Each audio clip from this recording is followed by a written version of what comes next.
$600,000. Say it out loud and it sounds like a lot of money, and it is. Now here's the question nobody says out loud at the kitchen table. What does $600,000 pay you per month for the rest of your life? Because that is the only version of the number you can compare to your electric bill. Tonight we're going to do that division 3 times, for 3 balances real people actually have. Stack the Social Security check on top of each one, and then look at the age where the law takes the decision out of your hands entirely. I am Susan, and on this channel, we run the numbers, one decision at a time. Let me start with the tool everybody has heard of and almost nobody has been told the truth about. There is a planning rule of thumb that says you can withdraw about 4% of your savings in the first year of retirement. I want to be very careful about what that is and what it is not. It is not a law. It is not a rule from any agency. Nobody enforces it. It is a starting point that planners use to turn a pile of money into a yearly number, and it assumes the money is invested, not sitting in a checking account. So it is not gospel. But it is a place to start, and starting is what most people have not done. Here is the arithmetic, and I am going to say every step so you can do it with your own balance instead of mine. $300,000. 4% of that is $12,000 a year. Divide by 12 months and you get $1,000 a month. $600,000. 4% is $24,000 a year. That is $2,000 a month. $900,000. 4% is $36,000 a year. $3,000 a month. Notice how clean that is. Every $300,000 of savings buys you roughly $1,000 a month. That is the whole conversion, and I would write it on a card and keep it in the drawer, because it works in both directions. If you know you need $500 more a month than you have, you now know that is about $150,000 of savings. Now, $1,000 a month is not a retirement. $2,000 is not either. So let me put the other piece on the table, because almost nobody in this country is living on savings alone. The average Social Security retirement benefit for January 2026 is $2,071 a month. That figure comes from the agency's own cost of living fact sheet, the same one that announced the 2.8% increase for this year. So let us stack them. With $300,000 saved, you have about $1,000 from savings plus $2,071 from Social Security. $3,071 a month. With $600,000, about $4,071 a month. With $900,000, about $5,071 a month. Now those are numbers you can actually hold up against your life. That is a mortgage payment or the absence of one. That is whether the car gets replaced. That is a grandchild's plane ticket twice a year or once every 3 years. And I want to point out the thing that jumps out of that stack, because it is the most important sentence in this episode. For a household in the middle of that range, Social Security is doing more work than the savings are. $600,000, a lifetime of saving, is producing less monthly income than the check. That is not a criticism of anybody saving. It is the reason the claiming decision deserves as much attention as the investing decision, and most people give it 1/10 as much. Now let me complicate the picture in the honest direction, because I do not want you leaving with a number that is too pretty. 3 things move those figures, and 2 of them move down. The first is tax. If the savings are in a traditional retirement account, every dollar you withdraw is ordinary income. The $2,000 a month from a $600,000 traditional account is a pre-tax $2,000. If the same money is in a Roth account, it is not. Same balance, same withdrawal, different amount landing in the bank, and this is exactly why 2 people with identical statements can have very different lives. The second is that some of your Social Security may be taxable too, depending on your total income. I am not running that math tonight because it deserves its own episode, and we have done one. But do not model your retirement as if the check arrives whole for everybody. The third moves the other way, and people forget it constantly. Retirement income has more than 2 sources for a lot of households. A pension, even a small one, A spouse's check. A part-time job for the first few years. Rent from a room. Every one of those goes on top of the stack.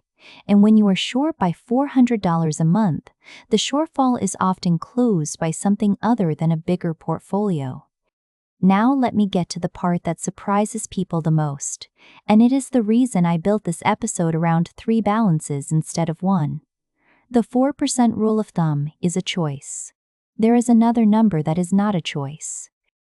Starting at age 73, the law requires you to take money out of a traditional retirement account whether you need it or not.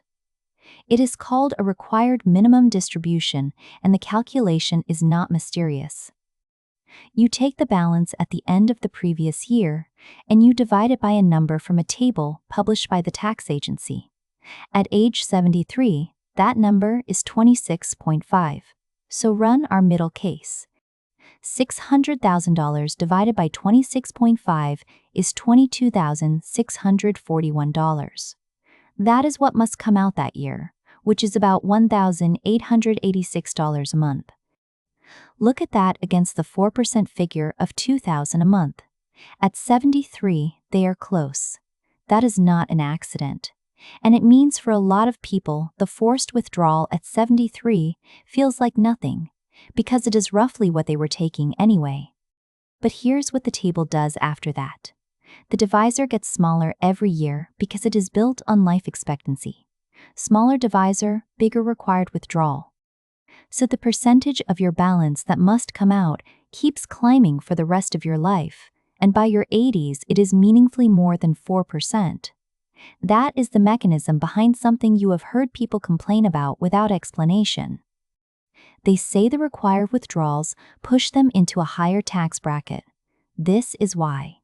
It is not that they got richer, it is that the divisor got smaller. And notice which balances feel that most.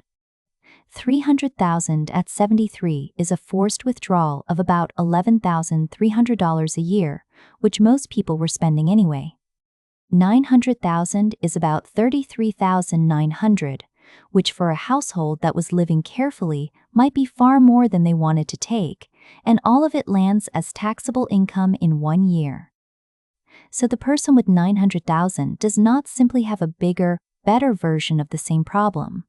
They have a different problem, and it has a name, and the planning for it happens in the years before 73, not after. 2 quick answers before the example, because these 2 questions arrive every time I run this on a whiteboard.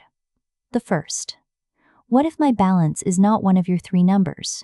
Use the card. Every $300,000 is about $1,000 a month. $450,000 is about $1,500. $750,000 is about $2,500. $150,000 is about $500. You do not need a calculator for this, and the point of keeping it that crude is that you will actually do it, instead of promising yourself you will sit down with a spreadsheet some Sunday. The second question is the one I care about more. What if my money is not invested at all? If the savings are sitting in a bank account, the 4% conversion does not describe your situation, and I would rather tell you that plainly than let you use a number that was built for a different pile of money. Money in a bank account is not producing much, so what you have is not an income stream, it is a fixed number of years. $600,000, spending $2,000 a month out of it and earning almost nothing on the balance, lasts 25 years. That is a real answer too. It is just a completely different kind of answer. And the risk in it is not market risk. It is living longer than the arithmetic. I am not telling you which of those 2 situations to be in. That depends on your age, your health, your other income, and how you sleep. I am telling you to know which one you are in, because half the people who quote the 4% number at a dinner table are describing a portfolio they do not have. And one more thing worth saying out loud, since we are being honest about the numbers. Nothing in this episode assumes you spend the same amount every year until you die. Real retirements do not look like that. Most people spend more in the first several years, when the knees still work and the trips still happen, then less in the middle years, then possibly a great deal more at the very end if care is needed. A flat monthly figure is a useful planning tool and a poor prophecy. Use it to find the gap. Do not use it to predict your life. Let me put this all together with a household, and I will keep it simple on purpose. I will call them Ellen and Ray. $600,000 saved, most of it in traditional accounts. 2 Social Security checks, one a bit above average and one a bit below. Call it $4,000 a month between them. 4% of the savings is $2,000 a month.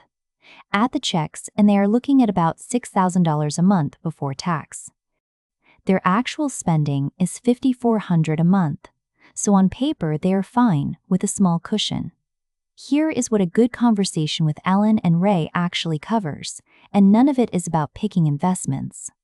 First, how much of that $6,000 is taxable, and does the shape of it change if they pull from different accounts in different years?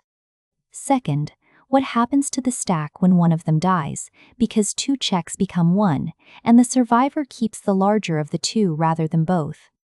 That is the single biggest hole in most retirement plans I look at, and it is arithmetic, not tragedy, and it can be planned for.